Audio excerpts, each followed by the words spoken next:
Disclaimer: this is a fictional dramatization created for artistic, emotional, and educational storytelling purposes.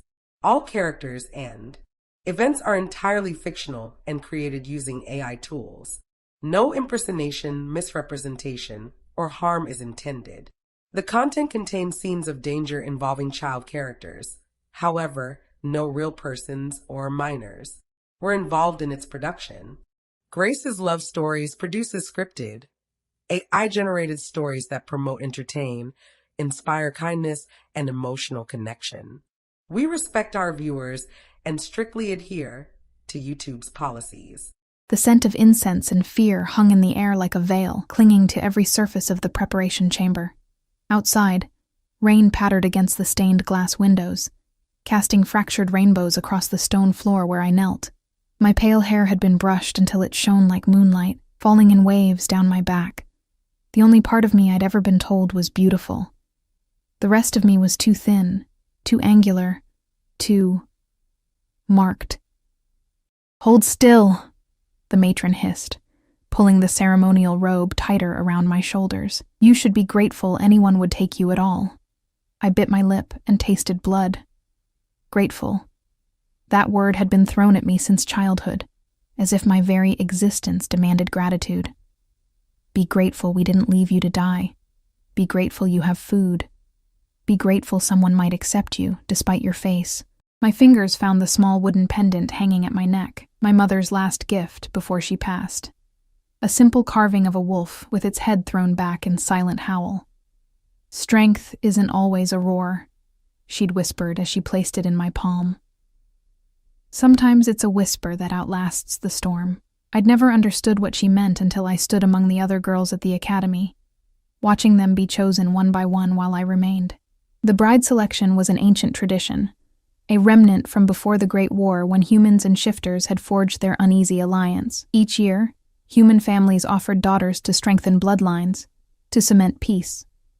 The most beautiful were chosen by wealthy shifter nobles, the accomplished by respected warriors, the charismatic by influential politicians. And then there were the leftovers, the girls with flaws, with histories, with secrets etched into their skin. Girls like me. "Remember to keep your eyes down," the matron continued, adjusting my veil. "Speak only when spoken to, and for goddess' sake, don't let him see, well, not until after the ceremony at least."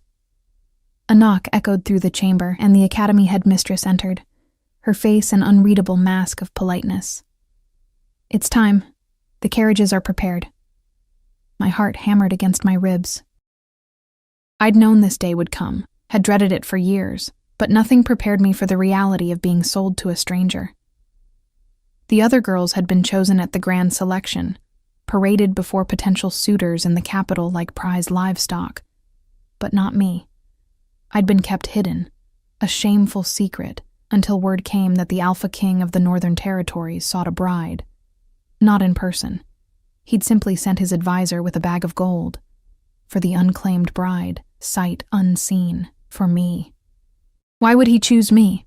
I'd asked the headmistress when she told me, unable to keep the suspicion from my voice. He hasn't even seen me. The king has his reasons, she'd replied cryptically. Perhaps he values something beyond beauty. But I wasn't naive. In my 22 years, I'd learned that kindness always had a price, and mysterious offers from powerful men even more so. The carriage journey was endless, winding through mist-shrouded forests and over mountain passes. My companions, 2 stern-faced guards and an older woman who introduced herself as Lady Eleanor, the king's distant cousin, offered little conversation. Eleanor occasionally glanced at me with something like pity in her eyes. "Has he had many wives?" I finally asked, breaking 3 days of silence. Eleanor's lips thinned. "None. You will be his first." "And why would an Alpha King, who could have anyone, choose a bride he's never seen?" She turned to the window, watching the landscape blur into darkness. "King Nathaniel is not like other kings, not like other alphas. His priorities are different." "You mean he needs an alliance with humans?" I guessed. "He needs many things," she answered carefully. "A queen, an heir, stability for his kingdom, a sacrifice," I added bitterly. For the first time, Eleanor's expression softened. In this world, we are all sacrifices to something. The lucky ones get to choose what altar they bleed upon. On the 7th day, we arrived at the capital of the Northern Territories. Unlike the gleaming marble of the human cities, Blackcrest was carved into the mountain itself, a fortress of dark stone and ancient timber. Waterfalls cascaded alongside the main road, powering massive wooden wheels that disappeared into the cliff face. Steam rose from vents in the street, warming the perpetually cold mountain air. People stopped to watch our carriage pass, shifters mostly, with their imposing height and predatory grace, but humans too, moving through the market stalls and workshops. I glimpsed children playing, shifter and human together, something I'd never seen in the strictly segregated human cities. The wedding will be tonight, Eleanor informed me, as the carriage climbed toward the looming palace. The king does not believe in prolonging formalities, my stomach twisted. Tonight? But I haven't even met him. You will meet him at the altar. It's tradition. Whose tradition? I challenged, surprising myself with my boldness.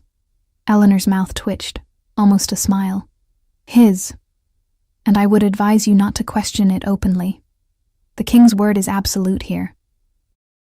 The palace servants whisked me into another preparation chamber, this one warm and luxurious, with furs lining the walls and a roaring fire in the hearth. They bathed me, dressed me in layers of white silk and silver embroidery, and brushed my pale hair until it gleamed.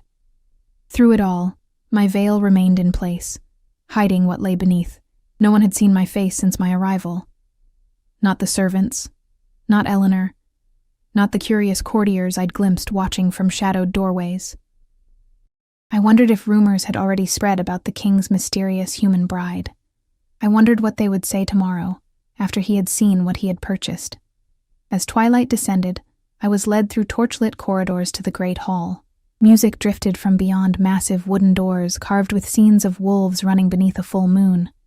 2 guards stood at attention, their eyes glowing amber in the firelight, shifters in human form, but only just. "Ready, my lady?" asked a young servant girl, the only one who had shown me any kindness since my arrival. I clutched my mother's pendant beneath my robes. "Does it matter if I'm not?" She bit her lip, then whispered, "The king is a good man, harsh sometimes, but fair. He would not harm you." Before I could respond, the doors swung open. The music swelled, and hundreds of eyes turned to where I stood, a small white figure against the darkness of the corridor. The great hall stretched before me, ceiling lost in shadow, walls lined with burning torches and grim-faced nobles. At the far end, upon a dais of dark stone, stood a throne carved from a single massive piece of obsidian, and upon it sat the man who had bought me. Even from a distance, King Nathaniel dominated the room. He was impossibly tall, broad-shouldered, with skin tanned by northern winds and hair as black as midnight. He wore no crown, only a simple circlet of silver, yet no one could mistake him for anything but what he was. Alpha. Predator. King. As I took my first step into the hall, his head lifted. Though I couldn't see his eyes clearly from this distance, I felt his gaze like a physical touch, assessing, weighing, judging. I forced myself to keep walking, one foot before the other, clutching a bouquet of winter roses so tightly the thorns bit into my palms. The whispers followed me down the aisle. The human bride. Didn't even see her. Why would he choose? They say she's... I kept my eyes fixed on the steps of the dais, counting each one to keep from fleeing. 17 steps. 17 steps between me and my future. Between hiding and being seen. Between the girl I had been and the queen I was meant to become. At the foot of the dais, I finally dared to look up. King Nathaniel had risen from his throne, towering over the officiator, a small, wizened man with hands that trembled as he held the ancient text. Up close, the king was even more intimidating. His features sharp and aristocratic, his posture rigid with authority. But it was his eyes that caught me, held me, robbed me of breath. They were wolf's eyes, not amber like his guards, but a startling silver gray like the heart of a winter storm. and they were fixed on me with an intensity that made my skin prickle with awareness. "Approach!" the officiator called, his voice surprisingly strong. I climbed the steps on trembling legs, stopping one step below the king, as tradition demanded. Even so, I had to tilt my head back to look at him through my veil. The ceremony passed in a blur of ancient words and solemn vows. I spoke when prompted, my voice small in the cavernous hall. The king's responses were deep and unwavering, spoken with the confidence of absolute power. When the time came to exchange blood, another ancient tradition, symbolizing the mingling of human and shifter, he took my hand in his. His skin burned against mine, as if a fire raged beneath the surface. "With this bond," the officiator intoned, "two become one. Human and shifter, bride and alpha, united under the witness of the moon." Then came the words I had dreaded most. "You may now look upon your mate." The king's hands rose, hovering at the edges of my veil. The hall fell silent, hundreds holding their breath. I closed my eyes, unable to watch his face when he saw what he had purchased. The veil lifted.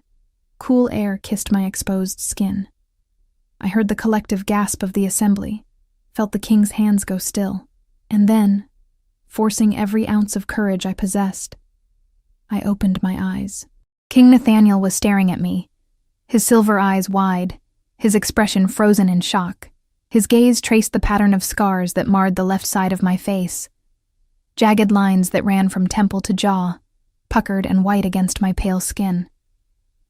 The mark of a wolf attack I had survived as a child, the reason I had been hidden away, considered unmarriageable, unlovable, unwanted. I waited for the disgust, the anger, the regret. Instead, the king did something that shocked everyone in the hall, most of all me. He smiled. It transformed his severe features, softened the hard lines of his face, made him suddenly, startlingly handsome, and in his eyes, I saw not revulsion, but recognition. "At last," he whispered, so softly that only I could hear. The prophecy was true. Before I could ask what he meant, he leaned down and pressed his lips to mine, sealing our union before the kingdom. His kiss was gentle, almost reverent, nothing like the claiming I had expected from an alpha king. When he pulled away, his eyes held a promise I couldn't decipher, and the strangest feeling washed over me. That perhaps in this foreign land, among these dangerous people, I had finally found something I'd never had before, a place where I belonged. As the king took my hand and turned us to face the assembly, I caught sight of Lady Eleanor watching from the front row. She was smiling through tears, nodding as if confirming something she had long suspected, and just beyond her, partially hidden in shadow, stood a figure in a dark cloak. Observing with unnatural stillness, the figure raised a hand in what might have been blessing or warning, and I felt a chill race down my spine. The king's grip on my hand tightened, as if he too had seen the mysterious observer. "Come," he murmured as the assembly rose in thunderous applause. "There is much we need to discuss, my queen." And as he led me from the hall, I realized that my journey hadn't ended with this ceremony. It had only just begun. The king led me through a labyrinth of corridors, his hand still firmly clasping mine. Guards stood at attention as we passed, their eyes dropping respectfully, though I caught flashes of curiosity in their sidelong glances. The whispers would spread quickly now.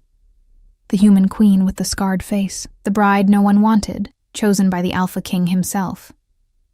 We stopped before an ornate door carved with intertwining wolves. With a gesture from Nathaniel, the guards stationed there bowed and retreated, leaving us alone in the torchlit hallway. "These are my private chambers," he explained, his deep voice resonating in the empty corridor. "They are now yours as well." I swallowed hard, suddenly aware of what traditionally followed a royal wedding, the consummation, the claiming. My hands trembled slightly and he noticed, his silver eyes narrowing. "You're afraid of me," he stated. Not a question, but an observation. "I don't know you," I answered honestly. "And you are very powerful here." A shadow of something, regret, perhaps, crossed his face. "Power does not equate to cruelty," though I understand why you might think so." He pushed the door open. "Please enter. We have much to discuss, and these halls have too many ears." The royal chambers were vast and unexpectedly warm, with a massive hearth dominating one wall and thick furs covering the stone floors. Bookshelves lined another wall, filled with leather-bound volumes. A large desk stood near the windows that overlooked the moonlit mountains. And yes, there was a bed, enormous and canopied, but he led me past it to a sitting area near the fire. "Wine?" he offered, gesturing to a carafe. I shook my head. "I need clarity tonight more than comfort." That earned me another of those transformative smiles. "Wise, please, sit." I perched on the edge of a chair, still wearing my wedding finery, the heavy ceremonial robes making me feel even smaller in the vast room. Nathaniel removed his formal cloak and draped it over a chair before taking a seat opposite me. Without the added bulk, he looked younger, though no less intimidating.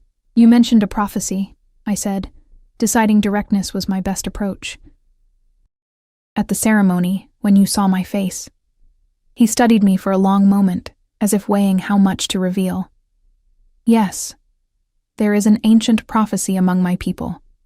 It speaks of an alpha who will unite the fractured territories under one rule, bringing lasting peace between humans and shifters." He paused. "This alpha's mate would bear the mark of his greatest enemy and his greatest strength." My hand rose unconsciously to the scars on my face. "A wolf attack. Not just any wolf," he said quietly. "My father." The revelation struck me like a physical blow. "Your father?" Nathaniel leaned forward, his elbows on his knees. 15 years ago, my father, King Alaric, was in your lands for a diplomatic mission. There was an incident. He lost control of his wolf form during a full moon and attacked a human settlement before his guards could subdue him. One child was injured but survived." His eyes locked with mine. "You." Memories flooded back. The harvest festival, the moonlight, the massive silver wolf appearing at the edge of the forest. The screams, the pain, the blood. "They told me it was a rogue wolf," I whispered. "A wild animal.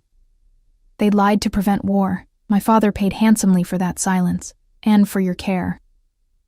Bitterness edged his voice. It was his greatest shame, the incident that ultimately led to his downfall. "You knew who I was all along," I realized, a cold clarity settling over me. "When you sent for me, when you bought me sight unseen, I suspected," he corrected. "When my father died last winter, I found his private journals. He wrote of the child he had marked, of his fear that the prophecy was being fulfilled through his own actions." Nathaniel ran a hand through his dark hair, a surprisingly human gesture. "I've spent months searching for you. The unclaimed bride with the wolf scars. When I finally located you at that academy, I knew I had to act quickly, before anyone else could connect the same pieces." I stood abruptly, needing to put distance between us. "So this marriage is just political maneuvering, fulfilling some convenient prophecy?" He rose as well, his height making the room seem suddenly smaller. "No.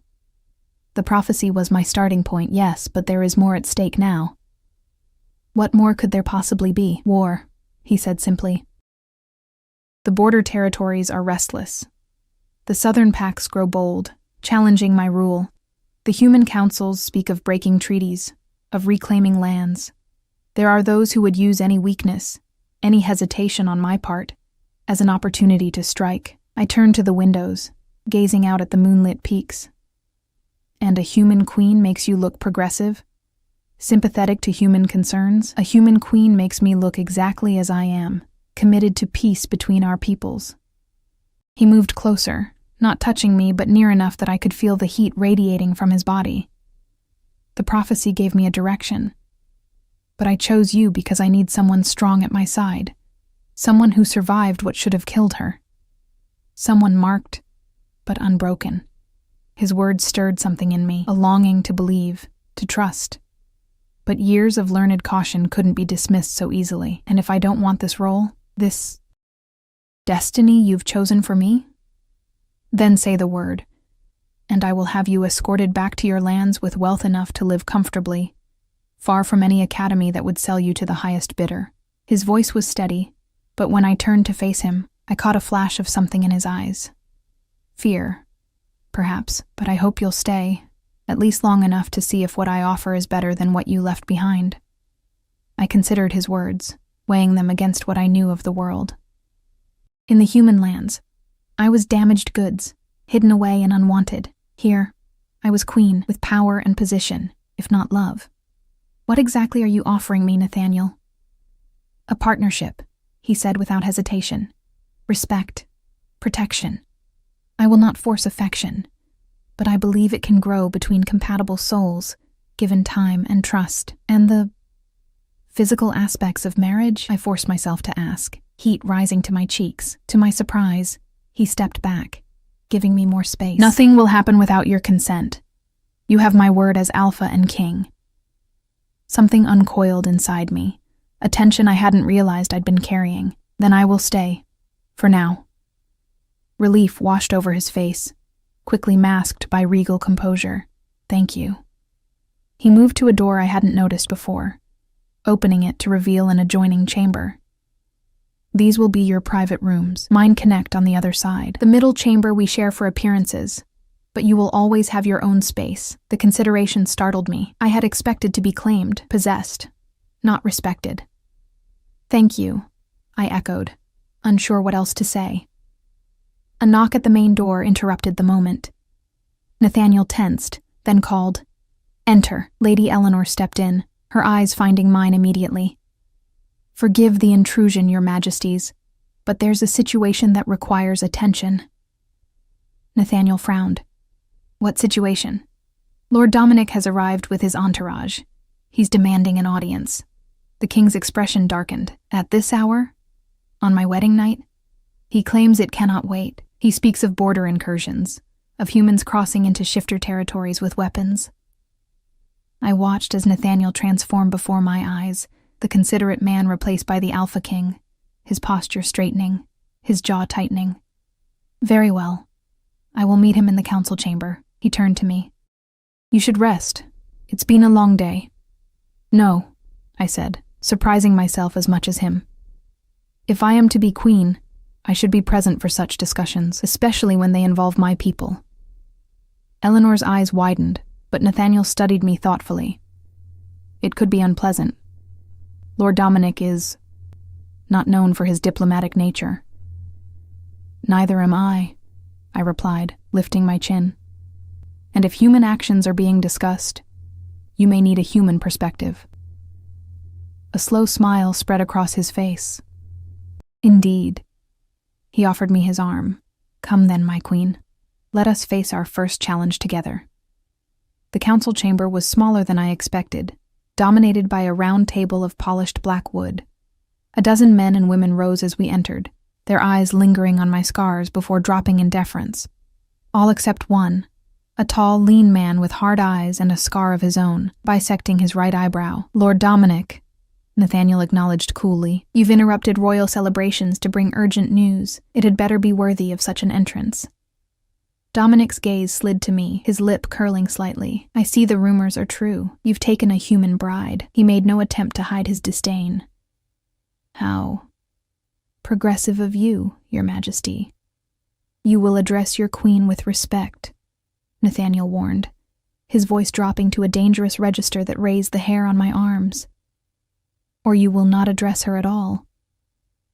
The tension in the room thickened, the other council members shifting uncomfortably. I placed a gentle hand on Nathaniel's arm, feeling the coiled strength beneath the fabric of his shirt. "Lord Dominic," I said, keeping my voice even.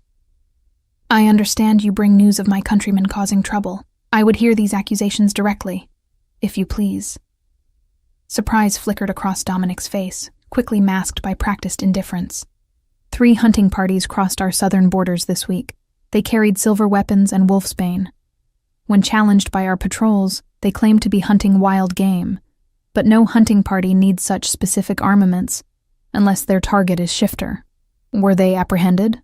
Nathaniel asked. 2 groups retreated back across the border. The third. Dominic's eyes hardened. There was resistance. Blood was spilled. My heart sank. "Human blood?" "And shifter," Dominic snapped. 2 of my best scouts are fighting for their lives as we speak." Nathaniel's hand covered mine where it still rested on his arm, a subtle gesture of support. This is troubling news, but not yet cause for escalation. I will send envoys to the Human Council at first light, demanding an explanation. Explanations won't heal my men, Dominic growled. We should send a stronger message, remind the humans why they feared us for centuries. That approach leads only to more bloodshed, I interjected, earning glares from several council members. The Human Council won't respond well to threats. They'll see it as confirmation of what many already believe, that shifters are dangerous, unpredictable. And are we not? Dominic challenged. You are, I acknowledged, as are humans with their weapons and numbers, which is precisely why neither side can afford to provoke the other. Nathaniel squeezed my hand gently before releasing it. The Queen speaks wisdom. We will investigate these incursions thoroughly before taking action. His tone left no room for argument. In the meantime, double the patrols along the southern border, but with explicit orders. Observe and report only. No engagement unless directly threatened. Dominic's jaw tightened, but he bowed stiffly. As you command, my king. As the council dispersed, I caught whispers, quickly hushed as nobles passed us. Scarred but not stupid. Still human. Can't be trusted. Prophecy or not, the king needs a proper mate. Nathaniel seemed deaf to these murmurs, but I stored them away, mapping the invisible lines of alliance and opposition in this new world I'd entered. By morning, everyone in the kingdom would know of the human queen with the scarred face. By nightfall, they would be taking sides. As we returned to our chambers, Nathaniel remained silent, his expression troubled. At our door, he finally spoke. You did well tonight. Did I? Your council seems unconvinced. My council is set in old ways. They need time to adjust. He hesitated. What you said about the Human Council, you know their workings? I nodded.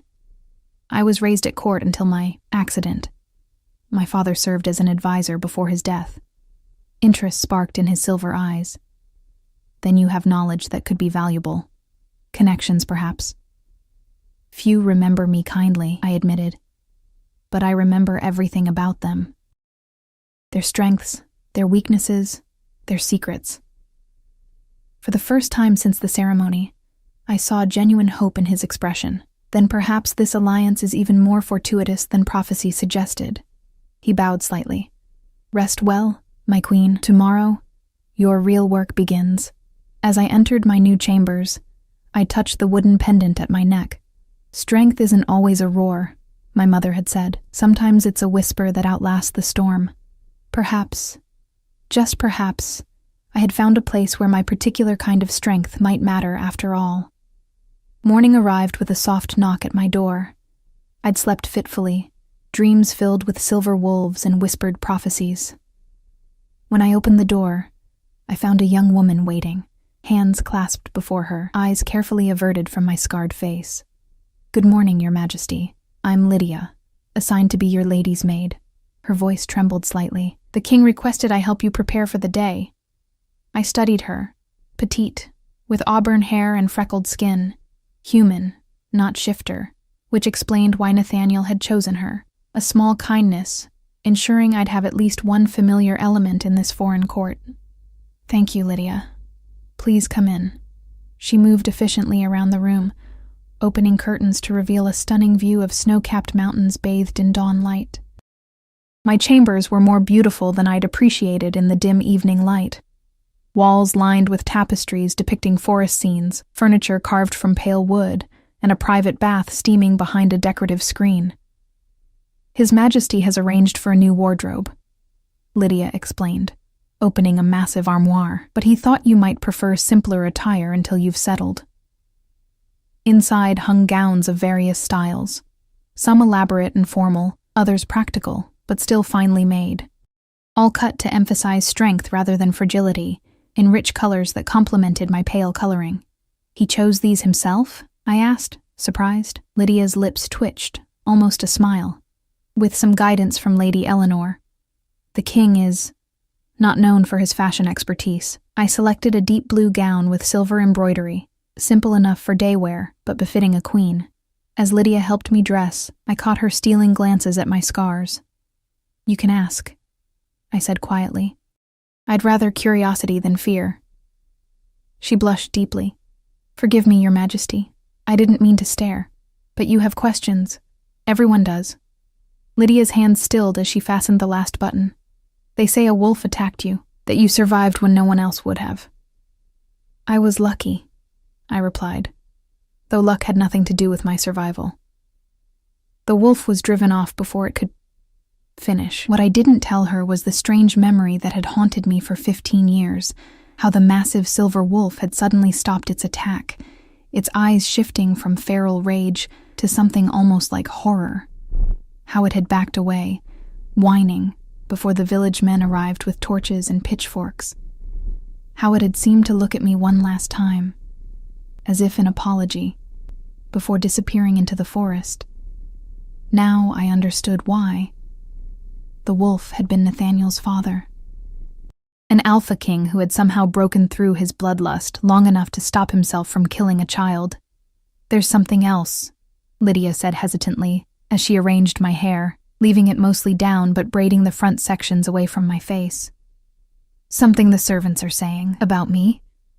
About the king. They say he hasn't shifted since his father died. Almost a year now. She lowered her voice. It's unheard of for an alpha to deny his wolf for so long. Some whisper it's why the southern territories grow bold. They sense weakness. I absorbed this information, adding it to my growing understanding of the complex man I'd married. And now?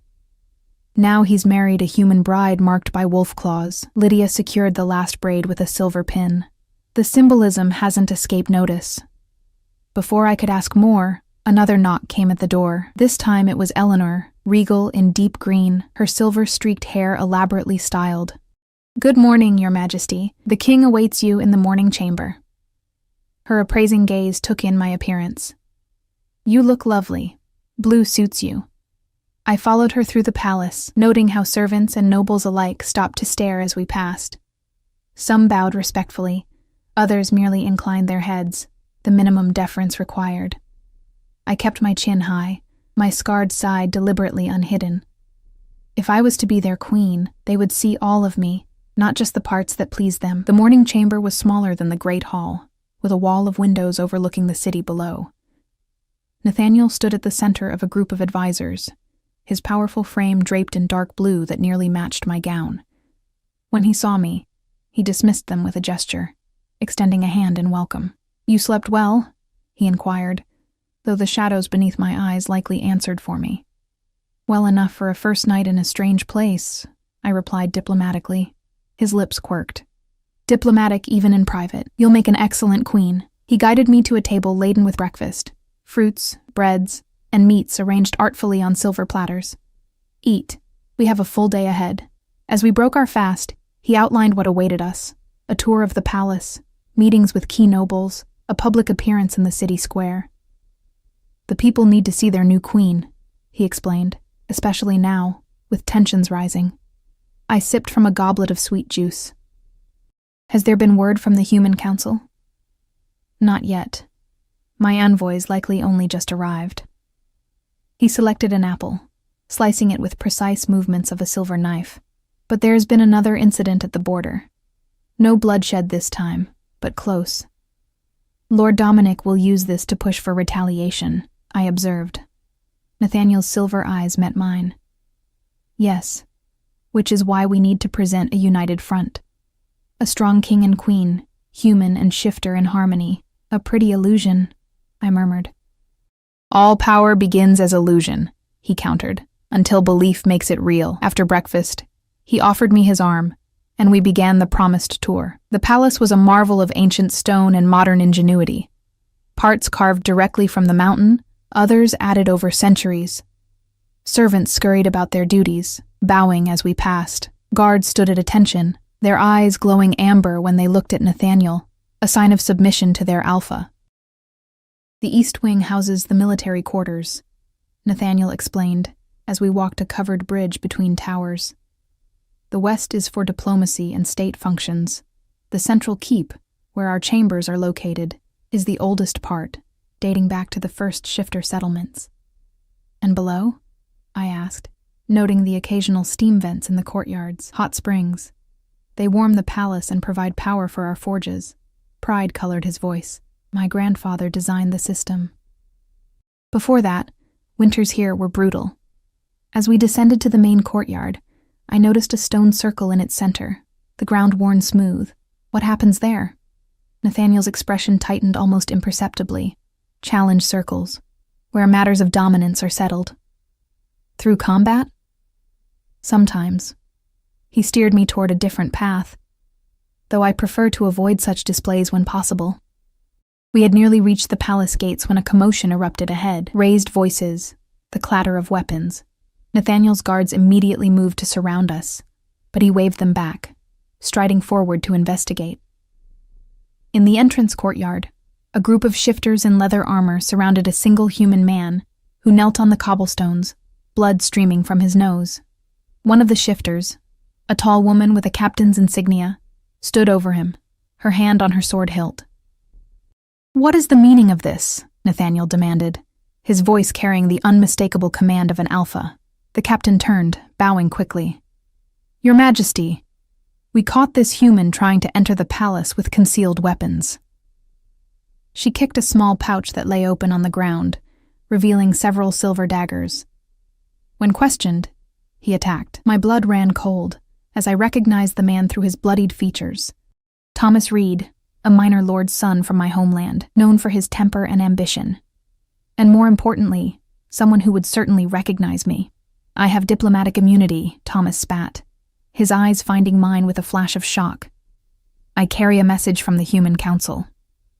"Diplomatic messengers use the main gate and declare their weapons," the captain countered. This one scaled the east wall and had a map of the royal chambers. Nathaniel's posture shifted subtly, power radiating from him like heat from a flame. "Search him thoroughly, then bring him to the interrogation chambers." "Wait," I said, stepping forward before I could reconsider. All eyes turned to me, including Thomas's, which narrowed with recognition and disgust. "So the rumors are true," he sneered. "The scarred witch has become queen of beasts." One of the guards struck him, but I raised a hand. "Stop." I turned to Nathaniel, lowering my voice. "I know this man. He's from my homeland, son of Lord Reed. Dangerous but connected. Killing him would provoke exactly the response Lord Dominic desires."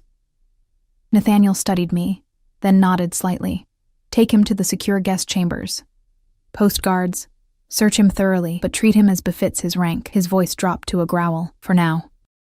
As the guards dragged Thomas away, he called out, "The council knows what you are, scarred one. They know what you've done." My heart raced, but I kept my expression neutral until we were alone in a side corridor. Nathaniel turned to me immediately, concern etched across his features. What was that about? What does he mean? What you've done? I leaned against the cool stone wall, suddenly lightheaded. Before I was sent to the academy, I worked in the council archives. I had access to sensitive documents, including some regarding shifter human treaties. And I discovered evidence that some council members were systematically violating those treaties, selling hunting permits for shifter territories, authorizing secret military outposts along the borders. I met his gaze. When I brought this to the head archivist's attention, I was promptly sent away, to be forgotten. Understanding dawned in Nathaniel's eyes. Or silenced. The academy was a prison disguised as a school, I confirmed. And now I've escaped, and married the very king they were plotting against. Nathaniel's expression hardened. This changes things. If Thomas was sent as an assassin rather than a messenger, then the Human Council has already decided on war. I finished grimly. He ran a hand through his dark hair, a gesture I was beginning to recognize as a sign of deep thought. "We need more information before we act." "I'll question the prisoner myself." "Let me speak to him first," I suggested. "He might reveal more to a familiar face, especially one he underestimates." Nathaniel hesitated, protective instinct warring with tactical sense. Finally he nodded. "Together, then. But at the first sign of danger, you'll protect me." I finished with a small smile. "I know." Something shifted in his silver eyes. Surprise, perhaps, or the beginnings of trust. He offered me his arm again, and we continued our tour, though both of us were now preoccupied with this new development. The public appearance in the city square was a tense affair. Hundreds gathered to see their new queen, a mix of curious excitement and wary suspicion on their faces. I stood beside Nathaniel on a raised platform, the sun highlighting my scars for all to see. He spoke of unity and strength, of the historic bond our marriage represented. When he took my hand and raised it, declaring me Queen of the Northern Territories, the crowd's response was mixed, cheers from some, particularly the humans among them, and reserved applause from others. As we turned to leave, an object sailed through the air, narrowly missing my head, a rock, wrapped in cloth. Guards immediately surrounded us, escorting us back to the waiting carriage, while others moved through the crowd seeking the culprit. Inside the carriage, Nathaniel unwrapped the cloth from the stone, revealing a message written in dried blood. "Death to traitors. The moon remembers. Moon cultists," he muttered, crumpling the cloth. "Extremists who believe shifters should reclaim their ancestral hunting grounds, including human settlements. So I face threats from both sides," I observed with grim humor. "Humans who see me as a traitor, shifters who see me as an invader." "No," Nathaniel said firmly, taking my hand. His touch was warm, steadying. "You face these threats with me beside you. We stand together, or not at all." The sincerity in his voice touched something in me, a long-dormant hope that perhaps I wasn't destined to face the world alone. I squeezed his hand in return, a silent acknowledgement of our shared path. Back at the palace, we found Eleanor waiting with news. The envoys had returned from the human territories with the council's formal response. Her expression suggested the news wasn't good. "They deny any knowledge of armed incursions," she reported as we entered the private council chamber. "They claim our patrols must have encountered independent hunters who strayed off course." "Convenient," Nathaniel growled. "There's more," Eleanor continued. "They've requested verification that their ward, by which they mean you, my queen, is being treated well and has not been coerced." I laughed bitterly. "After they sold me like livestock?" "They claim the marriage arrangement was made without their knowledge or approval." Eleanor's eyes held sympathy. "They demand an audience with you, alone, to confirm your well-being. A trap," Nathaniel stated flatly. "They want to separate us, perhaps extract you." I paced the chamber, mind racing. "Or assassinate me to prevent what I know from coming to light." I turned to them both. "Either way, this confirms Thomas Reed wasn't acting alone." The council sent him. Whether as messenger, assassin, or would-be rescuer remains to be seen. Nathaniel moved to the window, his powerful frame silhouetted against the afternoon light. "We need to question him immediately." As if summoned by his words, a guard burst into the chamber, breathing hard.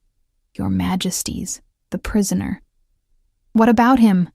Nathaniel demanded. "He's dead, sire. Poison hidden in his boot. He bit into it when the guards changed shifts." The implications hung heavy in the air. Thomas had been silenced, not by us, but by whoever had sent him, someone who couldn't risk what he might reveal under questioning. War no longer loomed on the horizon. It was already here, moving in shadows, claiming its first victims, and I stood at its center, a scarred human queen in a kingdom of wolves. 3 days after Thomas Reed's death, the palace was transformed into a fortress. Guards patrolled every corridor. Shifters in both human and wolf form prowled the perimeter, and no one entered or left without thorough scrutiny. Nathaniel had postponed our formal coronation ceremony indefinitely, a public acknowledgement of the growing crisis. I spent these days poring over maps and documents in the royal library, searching for patterns in the border incidents, connections to the Human Council's movements. My background in the archives proved unexpectedly valuable. I understood the bureaucratic language that concealed the council's true intentions, could recognize the signature policies of specific councilors. "Lord Hargrove," I told Nathaniel as we convened with his inner circle late in the afternoon. "He's behind this escalation. These border incursions match his tactics during the Eastern conflict, small provocations designed to force a disproportionate response." Nathaniel leaned over the map table, his finger tracing the marked locations of recent incidents. "You're certain?" "As certain as I can be without written confirmation." Hargrove believes shifters are abominations that should be eradicated, not negotiated with. He lost family in the midnight raids 30 years ago, and has nursed that hatred ever since. Lord Dominic, who had reluctantly joined our strategy sessions, made a dismissive sound. So we face one bitter old man? Hardly a threat to the northern territories. One bitter old man who controls the human military, I corrected, meeting his hostile gaze without flinching. And who has spent decades building alliances with other council members who share his views. The Queen speaks wisdom, said a new voice from the doorway. We turned to see an elderly woman enter, her white hair braided with feathers and bones, her eyes clouded with age, but sharp with intelligence. The room immediately shifted, advisors and guards alike straightening in her presence. Elder Thea, Nathaniel greeted her with surprising deference. I didn't expect you until tomorrow. The signs couldn't wait, nor could I. She moved to the table with the help of a gnarled staff, her attention focusing on me. So this is the scarred bride, the prophecy fulfilled. She reached out with weathered fingers, and to my surprise, I found myself allowing her to touch my face, tracing the lines of my scars with gentle pressure. Prophecy is a tricky thing, she murmured. Often what we think we understand is merely the shadow of truth, not its substance. She turned back to Nathaniel. You've waited too long, young king. The wolf grows restless beneath your skin, and your enemies grow bold in your hesitation. A tense silence fell over the room. Lydia's words echoed in my mind. He hasn't shifted since his father died, nearly a year of denying his wolf nature. I watched as Nathaniel's jaw tightened, the muscle there jumping with suppressed emotion. My control is my own concern, Elder, he replied stiffly. Your control affects the entire kingdom, she countered. An alpha who denies his true nature weakens the pack bonds. The southern territories sense it. The humans exploit it. Her milky eyes turned to me again. And your queen cannot help you if she doesn't know what she faces. This isn't the time, Nathaniel began. If not now, when? Thea interrupted. After the southern packs challenge you? After Hargrove's assassins succeed where the Reed boy failed? She thumped her staff on the stone floor. You chose a queen marked by wolf claws. The moon has accepted her. Now you must trust her with the truth. With those cryptic words, she hobbled back toward the door. Tomorrow at moonrise, I will return. Be ready to face what you've avoided, or be prepared to lose everything. She paused, looking back at me. Both of you. After she departed, an uncomfortable silence filled the chamber. Dominic and the other advisors exchanged glances, clearly hesitant to speak after such an ominous pronouncement. Continue monitoring the borders, Nathaniel finally ordered, his voice tight. Double the patrols near the southern pass. If Hargrove is planning a major incursion, that's where he'll strike. He straightened, authority settling over him like a cloak. Dismissed. The advisors filed out, leaving us alone in the map room. Nathaniel braced his hands on the table, his head bowed, tension radiating from every line of his body. I approached cautiously, placing a hand on his arm. What was she talking about, Nathaniel? What truth haven't you shared with me? For a moment, I thought he might brush me off, maintain the distance he'd carefully preserved between us, despite our shared chambers and united public front. Instead, he straightened and took my hand, his thumb brushing over my knuckles in a gentle caress. Walk with me, he said quietly. There's something you need to see. He led me through passages I hadn't explored before, descending deep into the mountain's heart. The air grew warmer, thick with mineral scents, and the sound of rushing water echoed off the stone walls. Finally, we entered a vast cavern, illuminated by glowing crystals embedded in the rock. At its center lay a steaming pool, the water clear enough to reveal smooth stones lining its bottom. The Heart Spring, Nathaniel explained, his voice reverberating in the cavernous space. The sacred place where the first shifters made their covenant with the moon.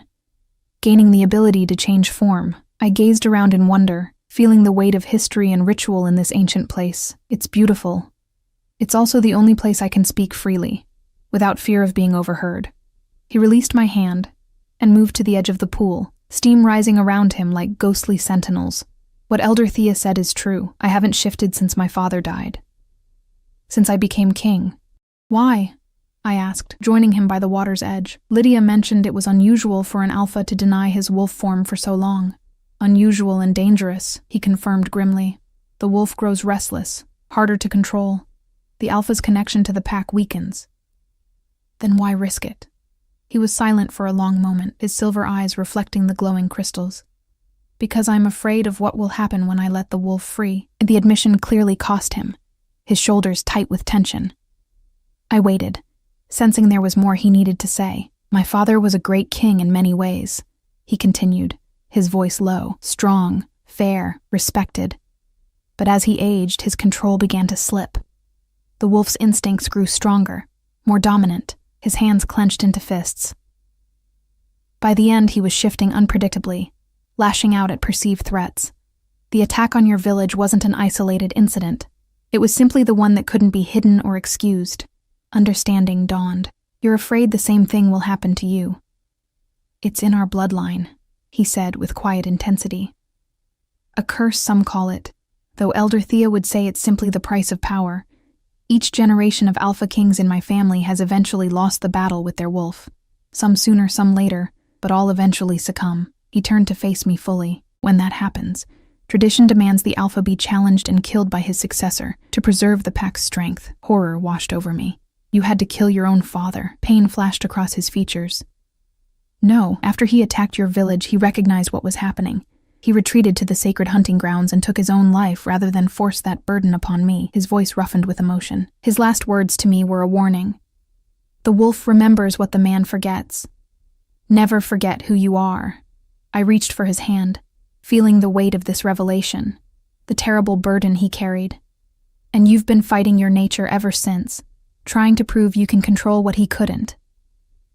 At the cost of my strength, apparently. Bitterness edged his words. Elder Thea is right. The southern pack sense my weakness. Lord Dominic chafes under my rule. Even my own guards exchange worried glances when they think I don't notice. And the prophecy? I asked. Where does that fit into all this? He looked down at our joined hands.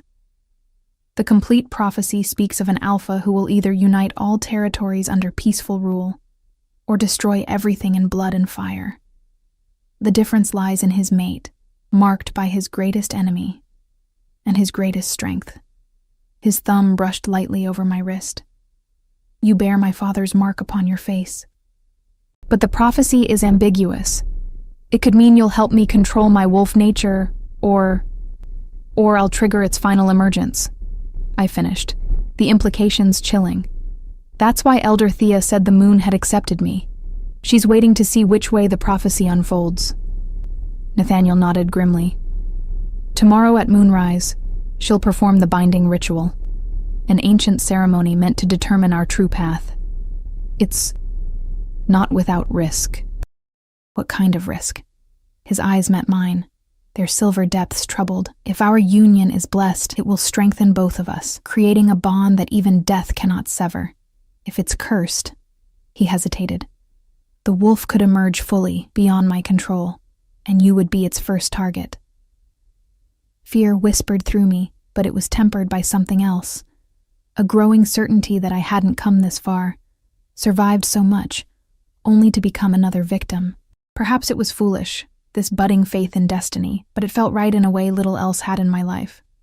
I'll face the ritual with you, I said, surprising myself with the steadiness in my voice. Nathaniel's expression softened with wonder, and something that might have been the beginning of affection. You continue to astonish me. Most would run from such a threat. Running has never saved me before, I replied with a small smile. Besides, where would I go? Back to a human council that wants me silenced? To an academy that sold me to the highest bidder? You could go anywhere, he said quietly. I would provide for you, ensure your safety. I shook my head. I've spent my life being hidden away, deemed too damaged to have value. Here, at least, my scars seem to mean something. I touched the wooden pendant at my throat. My mother told me strength isn't always a roar. Perhaps this is what she meant, finding the courage to stay when every instinct screams to flee. For a moment, We stood in silence, the steam from the sacred pool swirling around us like spirits of the ancient shifters, witnesses to this moment of truth between their descendant and his human queen. Then, slowly, Nathaniel raised a hand to my face, his fingers hovering just above my scarred cheek. "May I?" he asked, his voice barely audible over the bubbling water. I nodded, my breath catching as his warm palm cupped my face, thumb gently tracing the raised lines of the scars. No one had touched them so deliberately, so tenderly, since the healers had treated my wounds 15 years ago. "My father's mark," he murmured, "but perhaps also a sign of your strength, your survival against impossible odds." His hand slid to cradle the back of my neck, and he leaned forward until our foreheads touched. "Whatever happens tomorrow, know that I chose you not just because of prophecy, but because something in me recognized something in you, a kindred spirit, a survivor." The intimacy of the moment washed over me, more powerful than any physical claiming could have been. We stood at a precipice together, facing threats from without and within, bound by fate, but choosing each other nonetheless. A distant howl echoed through the cavern, a patrol wolf signaling the change of guard, breaking the spell between us. Nathaniel stepped back, though his eyes remained fixed on mine. "We should return," he said, regret coloring his voice. "There are preparations to make before tomorrow." As we ascended from the heart spring, I felt a shifting within myself. Not physical like the transformation Nathaniel feared, but a realignment of purpose. I had come to this kingdom as a purchased bride, a political pawn. I would face tomorrow as a queen by choice, standing beside the man who had seen value in my scars when others saw only damage. And if the wolf emerged, if prophecy turned to tragedy rather than triumph, well, I had survived one wolf attack. Perhaps fate had been preparing me all along to survive another. Or perhaps to prevent it entirely. Dawn broke pale and tentative over the northern territories, as if the sun itself hesitated to witness what the day would bring. I stood at our chamber window, watching as the mountain peaks emerged from darkness, their snow-capped summits catching the first golden light. Behind me, Nathaniel slept fitfully, his powerful frame tense even in repose. We had returned late from meetings with his advisors, preparing contingencies for every possible outcome of tonight's ritual. If the binding succeeded, we would immediately announce our strengthened union, perhaps even demonstrate Nathaniel's renewed control over his wolf form, a display of power to quell dissent among the southern packs. If it failed, I turned from the window, unable to complete the thought. Failure would mean death, either mine at the claws of Nathaniel's unleashed wolf, or his at the hands of Lord Dominic, who would surely challenge a king proven unstable. Either way, war would follow. The human council would seize on the chaos to push their advantage, and the fragile peace between our peoples would shatter. "You're thinking too loudly," Nathaniel's deep voice interrupted my spiraling thoughts. He sat up in bed, dark hair tousled from sleep, silver eyes alert despite the early hour. "I can practically hear your mind working from here." A small smile tugged at my lips. "Just contemplating potential doom, the usual morning routine." He rose and crossed to where I stood, warm hands settling on my shoulders. "Having second thoughts? I wouldn't blame you." I leaned back against him, surprising myself with how natural the gesture felt. In just a few days, we had progressed from wary allies to something not quite definable. Not lovers, but more than mere political partners. Each crisis had drawn us closer, creating trust where suspicion might have flourished. "Not second thoughts," I answered truthfully. "Just preparing myself for whatever comes." His arms slipped around my waist, holding me against the solid warmth of his chest. "We face it together. That's the one certainty I can offer." We remained that way for a moment, watching the sunrise bathe the kingdom in light before the day's demands pulled us apart. Lydia arrived to help me dress, bringing news that Elder Thea had been seen gathering herbs at dawn. "Preparations for the ritual," she whispered, excitement and fear mingling in her voice.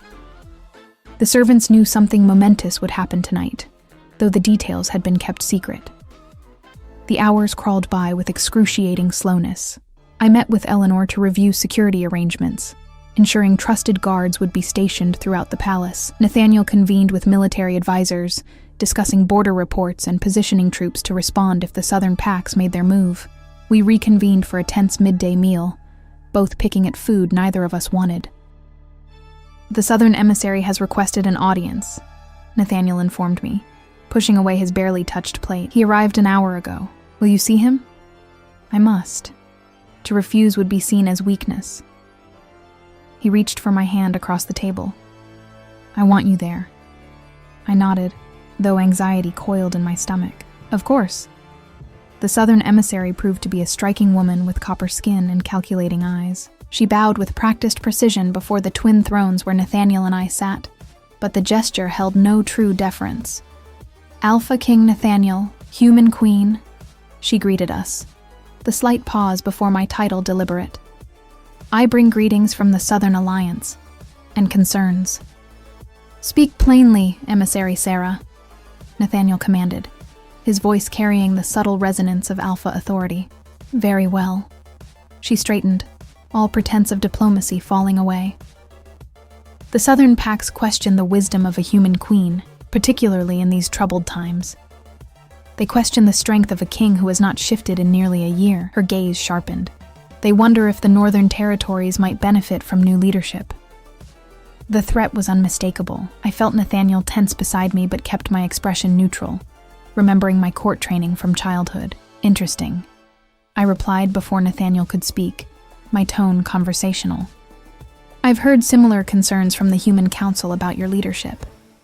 They wonder why the Southern Packs allow a female alpha to dictate policy when tradition calls for male dominance." I tilted my head innocently. "Or have I misunderstood the Southern customs?" Sarah's eyes widened fractionally. I had guessed correctly about her role in the Southern hierarchy.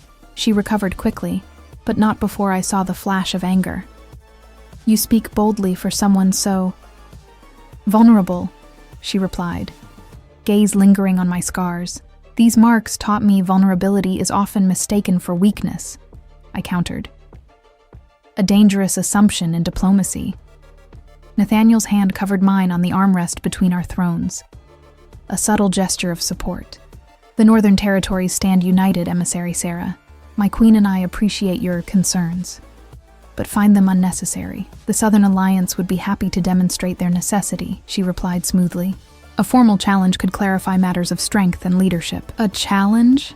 I echoed, feigning confusion. "But surely that would violate the Treaty of Silver Falls, which prohibits territory disputes during the winter months?"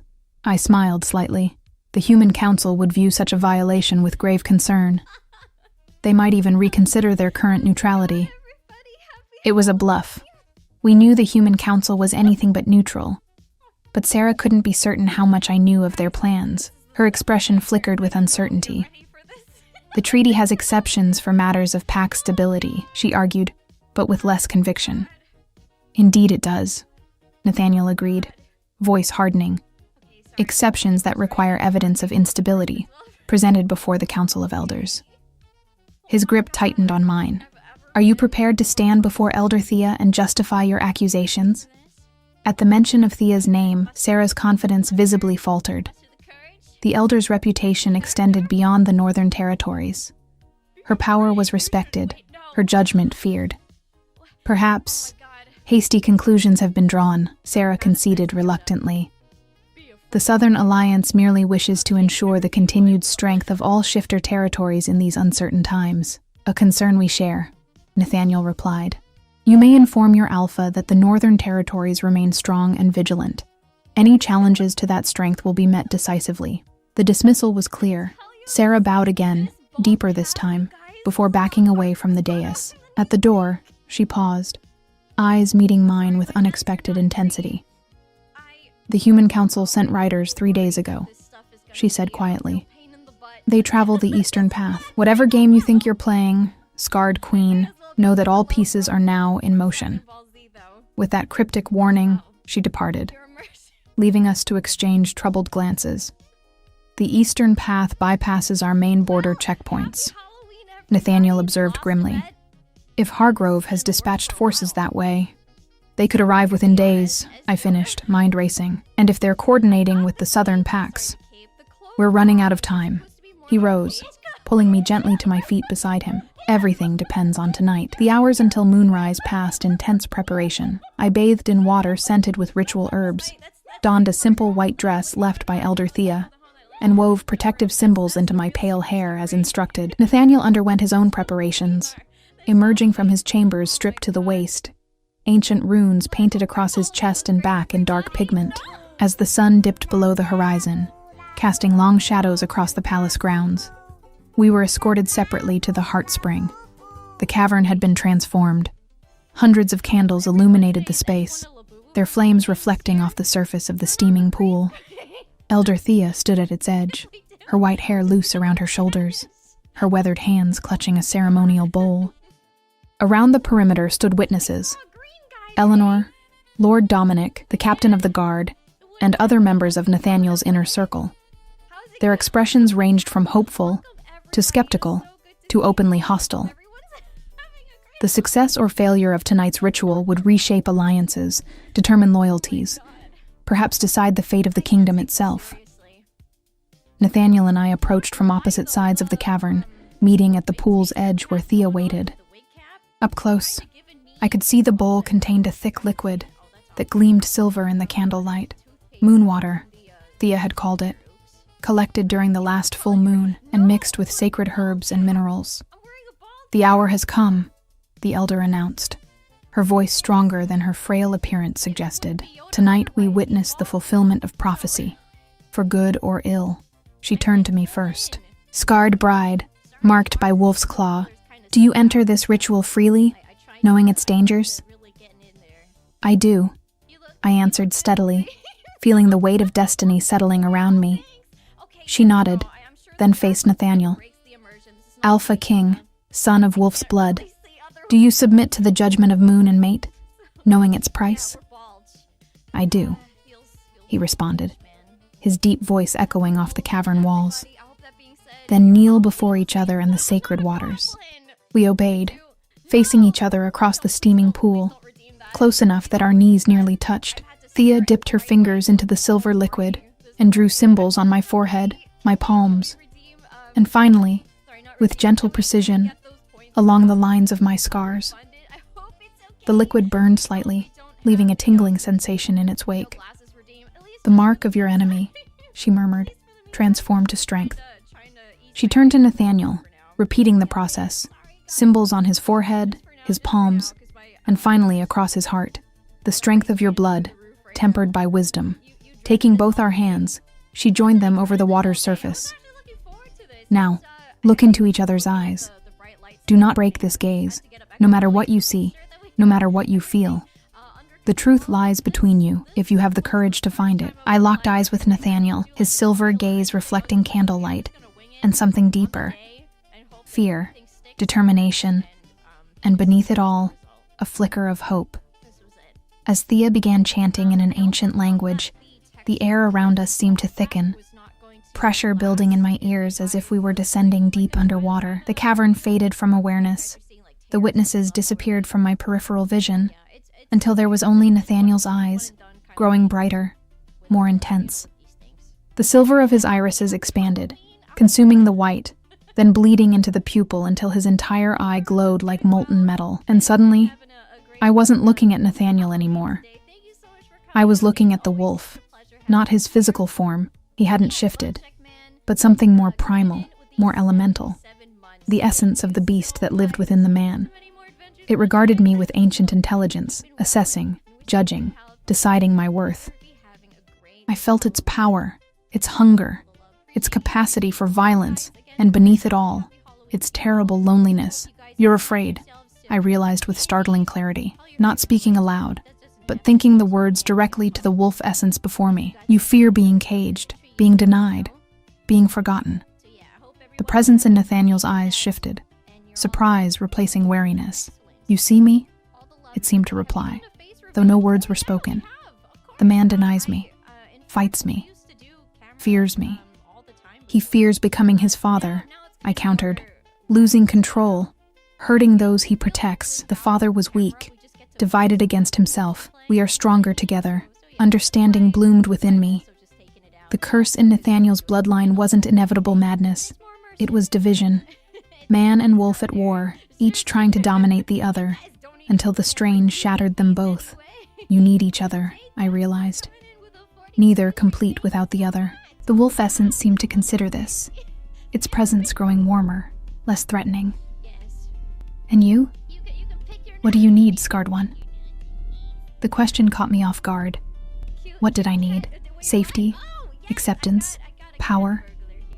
None seemed entirely right. What had I been seeking all my life, even before the scars marked me as different? Belonging, I answered finally.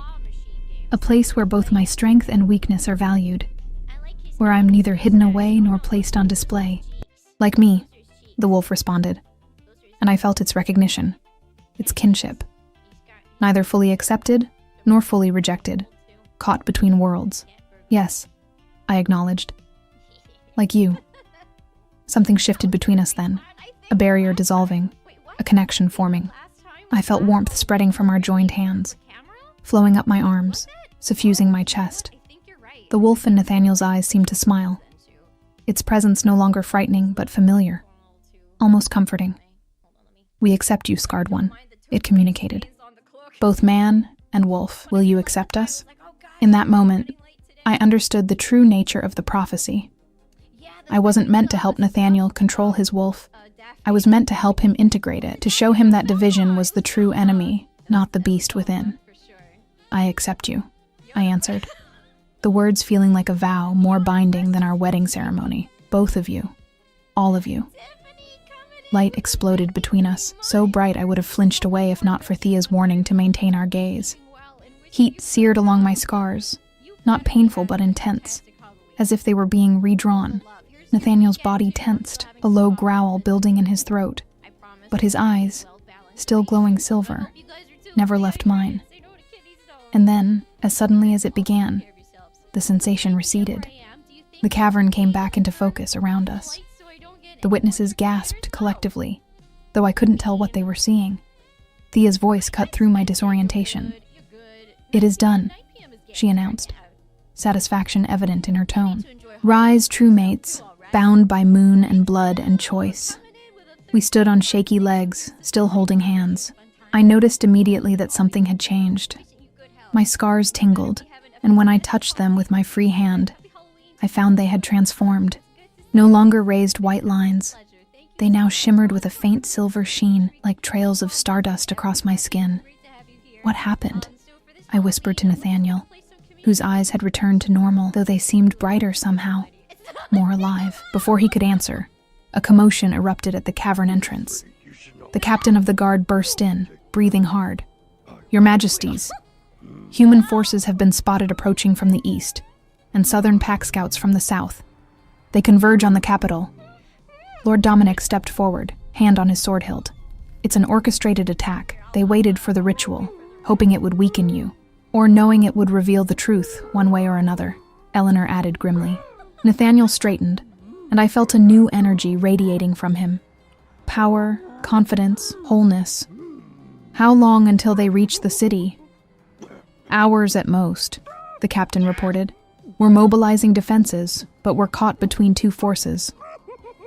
Nathaniel turned to me, his silver eyes gleaming with purpose. "It seems our enemies have made their move, my queen. Shall we make ours?" I touched my transformed scars, feeling the bond between us humming with shared strength. "Together," I affirmed. He smiled then, fierce and free in a way I hadn't seen before. "Together." He turned to his gathered advisors, voice ringing with authority. "Prepare for battle, but also for negotiation. Tonight we show both humans and shifters what true unity looks like." As the others rushed to carry out his orders, Nathaniel led me toward the cavern exit, his step lighter despite the looming conflict. "The wolf is calm," he told me quietly, present but not fighting for control. For the first time in my life, I feel whole. The prophecy, I realized. It wasn't about controlling the wolf or unleashing it. It was about harmony, a lesson my father never learned. he agreed soberly. One I might never have understood without you. He brushed gentle fingers along my silver-traced scars. You were marked by the father, but you've saved the son. Hours later, we stood together atop the city walls, watching as dual armies approached. Human forces from the east, southern shifters from the south. Nathaniel, now dressed in battle regalia, raised his hand, and a signal fire blazed to life above the main gate. "Are you ready?" he asked, his eyes meeting mine. I nodded, touching the wooden pendant at my throat one last time before removing it and handing it to Lydia for safekeeping. My mother said strength isn't always a roar. Sometimes it's a whisper that outlasts the storm. I smiled up at him. But sometimes it needs to be both. Nathaniel took a deep breath, then let out a roar that shook the very stones beneath our feet. Not human, not entirely wolf, but a perfect blending of both. His body blurred, shifted, transformed in a display of power that left the watching troops awestruck. Where the king had stood, a massive wolf now towered, its coat black as midnight save for a silver streak down its spine. Its eyes, familiar silver, remained fixed on mine, intelligent and aware. I placed my hand on the wolf's massive head, my silver-traced scars gleaming in the torchlight. Together, we faced the approaching armies, not as alpha and human, not as predator and prey, but as true mates, each made stronger by the other's difference.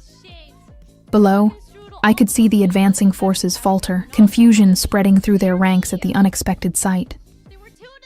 This was not the vulnerable, divided kingdom they had expected to find.